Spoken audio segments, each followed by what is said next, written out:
আসসালামু আলাইকুম। আপনাদের সবাইকে আন্তর্জাতিক মাতৃভাষা দিবসের শুভেচ্ছা। আমি জাহারা তাবাসসুম খান জারা।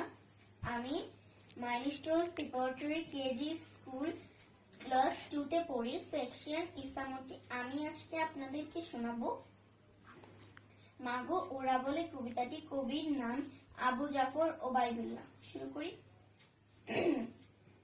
কুমড়ো ফুলে ফুলে নুয়ে পড়েছে লতাটা, সজনে ডাঁটায় ভরে গেছে গাছটা, আর আমি ডালের ভরে শুকিয়ে রেখেছি। খোকা তুই কবে আসবি, কবে ছুটি? চিঠিটা তার পকেটে ছিল, ছেঁড়া আর রক্তে ভেজা। মাগো ওরা বলে সবার কথা কেড়ে নেবে, তোমার কলিস হয়ে গল্প শুনতে দেবে না। বলো মা, তাই কি হয়? তাই তো আমার দেরি হচ্ছে, তোমার জন্য কথার ঝুড়ি নিয়ে তবেই না বাড়ি ফিরবো। লক্ষ্মী মা, রাগ করো না, মাত্র তো আর কটা দিন। পাগল ছেলে। মা পড়ে আর হাসে। তোর উপরে রাগ করতে পারি? নারকেলের চিড়ি কোটে, উড়কি ধানের মুরগি ভাজে, এটা সেটা আরো কত কি।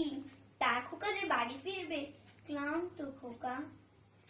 কুমড়ো ফুল শুকিয়ে গেছে, ঝরে পড়েছে ডাটা, ওই লতাটা নেতানো। খোকা এলি? মা ঝাপসা চোখে তাকায়।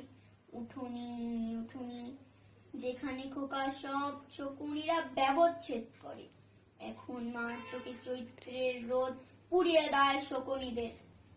তারপর মা ডাওয়ায় বসে আবার ধান বানে, বিন্নি ধানের খই ভাজে। খোকা তার কখন আসে, কখন আসে।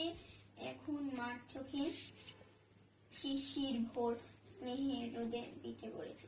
সবাইকে ধন্যবাদ।